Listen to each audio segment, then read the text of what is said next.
Hernández. En el momento en el que ocurrió la historia tenía 11 años. Estaba recién entrando a la secundaria y era el 2 de noviembre. En mi escuela acostumbran a hacer un convivio como festejo del Día de Muertos. En mi caso me tocó hacer una máscara que fuera representativa de este día y todo iba muy bien.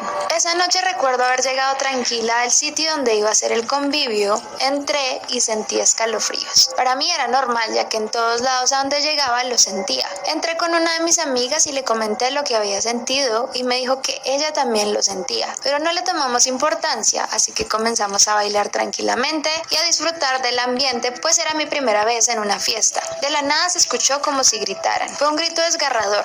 Lo escuchamos afuera del sitio. Todos nos empezamos a preocupar. Salimos a asomarnos para ver qué ocurría, pero no había nada. Se nos hizo extraño, pero se nos olvidó. Estaba un DJ poniendo la música. Habían muchas luces cuando de pronto todo se apagó y nos quedamos a oscuras. En verdad llegué a sentir miedo.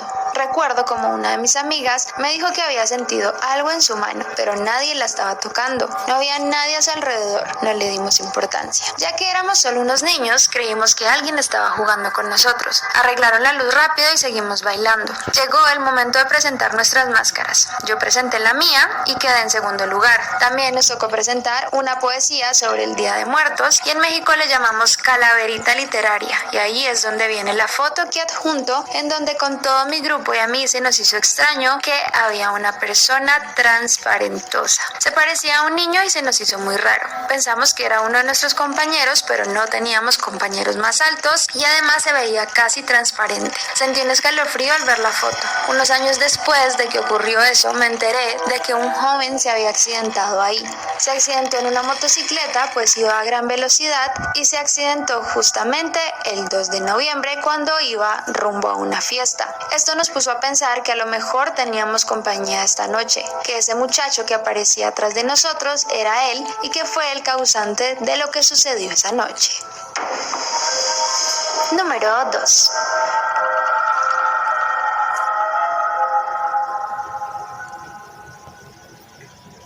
Esta siguiente historia me la envía Laura Marcela. Desde que tengo 3 años, mi mamá y mi papá se habían separado. Tiempo después, mamá consiguió otra pareja y él fue quien me crió. Hasta yo misma le decía papá. Era calvo y gordo y su nombre era Alex. Tenía un gran defecto y era que tomaba demasiado. Era alcohólico. Bebía día, noche, tarde, entre semana e incluso en el trabajo. Lo peor eran los fines de semana. Siempre hacía fiesta con puros hombres y con mi mamá nos escondíamos en su cuarto para poder dormir, aunque fuera un poco, ya que el ruido de la música, las peleas y demás era insoportable. Bebían hasta quedar inconscientes, incluso había roto 2 veces el espejo de mi armario. Mi mamá se cansó de esto y terminó su relación.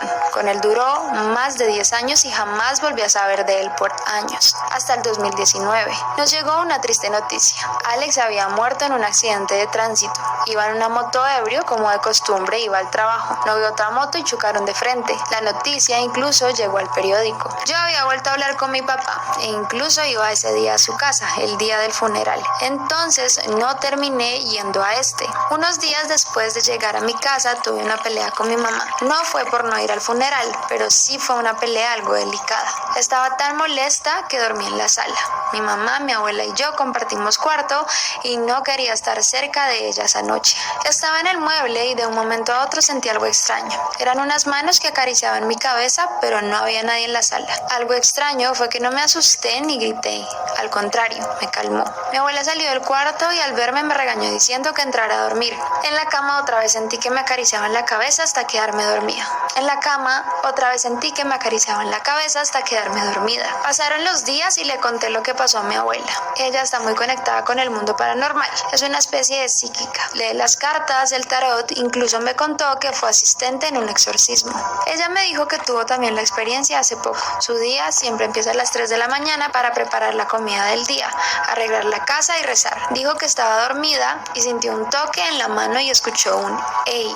Dijo que pensó que era uno de mis tíos. Abrió los ojos y no vio a nadie. Salió del cuarto y vio el reloj. En la sala eran las 3 de la mañana. Caminó a la cocina cocina y escuchó un ruido en el patio. El ruido dice que parecía como si pasaras tu mano entre botellas de vidrio. En el patio no teníamos botellas desde que Alex guardaba sus cajas de licor. Entonces supo que era él. Dice que rezó para que él descansara. Ella dice que Alex, a pesar de su alcoholismo, me amaba y quería despedirse de mí. Hasta el día de hoy, ni siquiera he visitado su tumba.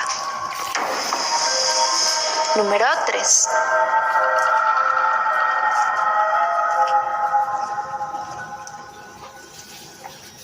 Esta siguiente historia me la envió Fernanda Ortiz. Mi abuela falleció en el huracán Gilberto. Dejó a mi abuelito viudo, obviamente, y a 5 hijos más. Mi mamá la mayor, el tío Kiko, Kalin, Minerva y Lupin. Minerva jamás superó la muerte de la abuela. Conforme pasó el tiempo, ella decidió jugar a la ouija y con otras vecinas que también habían perdido un familiares en el huracán Gilberto. Mi tía Minerva, con el objetivo de poder hablar con mi abuela, se le hizo más fácil y la jugó. Pasó lo inimaginable. Cuenta mi mamá que ese día mi tía se empezó a comportar de manera extraña. Estaba enojada, desobedecía, decía muchas malas palabras y no quería salir como antes. Al paso de los días mi tía le cambiaba la voz, hablaba en idiomas diferentes, entre otras cosas, por lo que mi abuelo decidió indagar y descubrió que mi tía había jugado la ouija con las vecinas. Amarraron a mi tía al respaldo de la cama de pies y manos y ya empezó a maldecir y agredir físicamente a mis tíos. Cabe mencionar que mis tíos son altos y grandes de cuerpo. Mi tía, en una de esas, patea a uno de sus hermanos hasta tirarlo por las escaleras. Cuenta mi mamá que cuando hizo eso le cambiaron los ojos y fue cuando empezó a hablar en un dialecto raro. Le hablaron al sacerdote de la iglesia más cercana y les dijo que no podía hacer el exorcismo ya que necesitaban permiso del Vaticano. Todo eso pasó a finales de 80 y 90. Total, como el padre no pudo ayudarlos, llamaron a una bruja y realizaron el exorcismo. Le sacaron el nombre en la entidad que se le metió y se llamaba Ruth. No sabemos si fue un demonio, fantasma o qué. Al reaccionar, mi tía no recordaba nada. Al paso de los años en casa de mi abuelo se ven sombras. Los cuadros de las fotos que tenía colgados sentías que te seguían, te empujaban. No nos rendía el dinero y siempre había discusiones. Un día en la noche hicimos pijama con mis primas y yo en la casa del abuelo y se escuchó que alguien levantó los sillones al mismo tiempo y los dejaron caer. Después se escuchó a alguien que lavaba los trastes y que los colocaba en su lugar. Nos asomamos para ver quién era y no vimos ninguna sombra pasar. Mi abuelo estaba dormido en su cuarto, mi tía en su cuarto y nunca supimos y hasta la fecha se siguen viendo todo este tipo de cosas.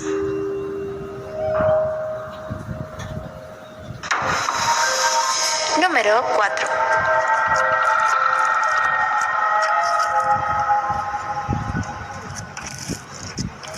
Esta historia me la envía Urius. Desde pequeña siempre he sentido cosas extrañas aquí en el apartamento en el que vivo con mi familia. Incluso antes le tenía mucho miedo a la sala. No podía caminar tranquilamente por la casa sin sentir que alguien me miraba desde la entrada. Incluso caminaba viendo hacia atrás como vigilando de que alguien o algo no me estuviera persiguiendo. Vivía con miedo, incluso odiaba quedarme sola porque sentía que algo iba a pasar. Evitaba ver las películas de terror porque creía que esas cosas que veía podrían pasarme, y así fue. Sin embargo, no soy la única que siente cosas así en mi casa.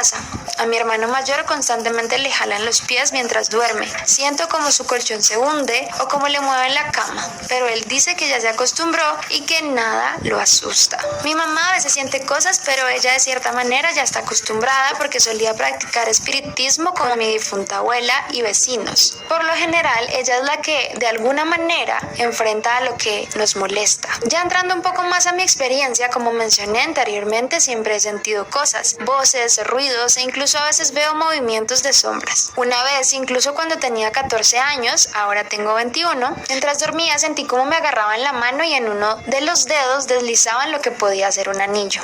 Esa noche me desperté tan asustada que incluso recuerdo haberme quitado ese anillo, lanzarlo y escuchar cómo caía al suelo, e ir corriendo con mi mamá, quien a la mañana siguiente buscó el anillo, pero no había nada. Una vez a eso de las 10 de la noche estaba preparando un proyecto que debía entregar al día siguiente para la universidad. Todo estaba en total silencio como es de costumbre y de la nada escuché como alguien decía: ¿me dejas entrar? Quiero aclarar que mi escritorio está cerca de la ventana y no había probabilidades de que fuera la voz de la televisión o algo así porque estaba totalmente apagado. Quedé totalmente confundida y asustada. Sin embargo, me levanté para ver si era mi mamá o mi hermano. De la nada sentí un frío totalmente aterrador que me erizó la piel. Fui corriendo a contarle a mi mamá, quien se despertó asustada, y cuando entró al cuarto, su piel se le erizó tanto como la mía, a lo que ella decidió sospechar lo que me estaba hablando. Eso fue el año pasado. A inicios de año, desde entonces no había sentido nada y pensé que todo había acabado. Sin saber, algo peor me pasaría un año después. Era mediado de mayo de este año. Lo único extraño que había pasado en mi casa o había vivido era lo mismo de ver sombras moverse o escuchar ruidos en la casa. Sin embargo, no era tan constante como veces anteriores. Lo único paranormal cerca de nosotros eran las cosas extrañas que vive el piso de abajo, donde las personas que están allí son creyentes de la santería. Por lo menos aquí en Venezuela, la santería es una religión muy popular y muchas personas gastan cantidades impresionantes de dinero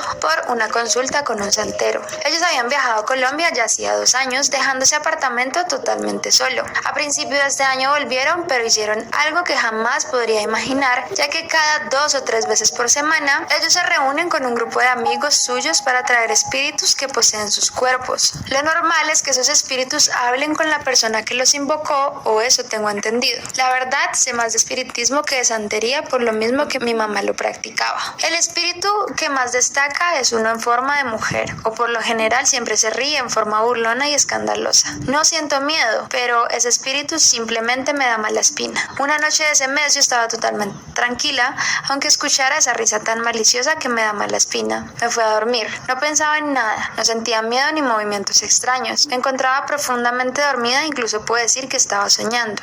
De la nada, lo que parecía un sueño se volvió realidad. Mi cuerpo estaba en posición fetal mirando hacia la pared. Podía sentir que algo me estaba acariciando el muslo derecho hasta mi abdomen. Así que dormida intenté voltear a ver, pero simplemente no podía mover mi cabeza. Sin embargo, cuando me di cuenta era mi mano derecha la que subía y bajaba lentamente sin mi consentimiento. Intenté parar el movimiento, pero cada vez que intentaba hacerlo podía sentir la presión de que algo quería que siguiera haciendo ese movimiento. Intenté hablarlo, pero mis labios estaban totalmente cerrados como si los hubieran pegado. Lo único que podía mover eran mis ojos, los cuales no veían absolutamente nada a mi alrededor. Recuerdo haber escuchado a mi hermano hacer ruido en su habitación. Intenté muchas veces hablar o conseguir la forma de moverme y salir corriendo hacia él, pero era inútil.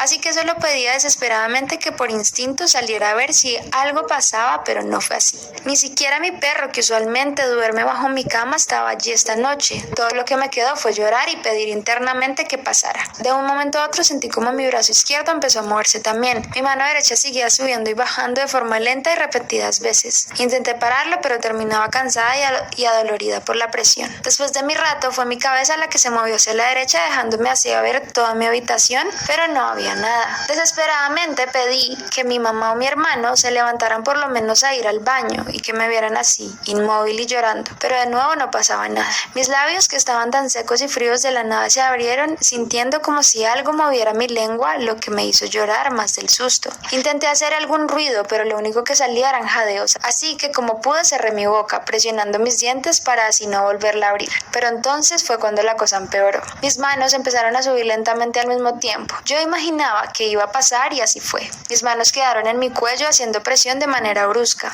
Internamente yo pedía que parara y me dejaran en paz, como si pudiera entenderme. Recuerdo que internamente dije: si me dejas en paz haré lo que quieras, esperando así que me dejaran en paz. Pero la presión en mi cuello aumentaba y yo lloraba más y más angustiada. Quería salir corriendo, pero tenía miedo de que si lo lograra fuera aún peor. Sin dudarlo, duré así por lo menos unos 10 minutos, sintiendo una presión cada vez más fuerte en mi cuello. Luchaba por volver a controlar mi cuerpo, pero el cansancio me vencía, hasta que de un momento a otro sentí como mis manos soltaron mi cuerpo y este se relajaba. Dudé muchas veces si levantarme o no, porque no sabía si al levantarme algo más me pasaría, pero me dispuse a hacerlo. No quería algo peor, que me ahorcaran mis propias manos. Como pude me levanté y fui llorando hasta el cuarto de mi mamá. Cuando le conté, ella dice que sintió miedo. A diferencia de otras veces, ella se sintió mal, así que me dijo que durmiera con ella. Actualmente volví a dormir sola en mi cuarto, pero debo dormir usando un rosario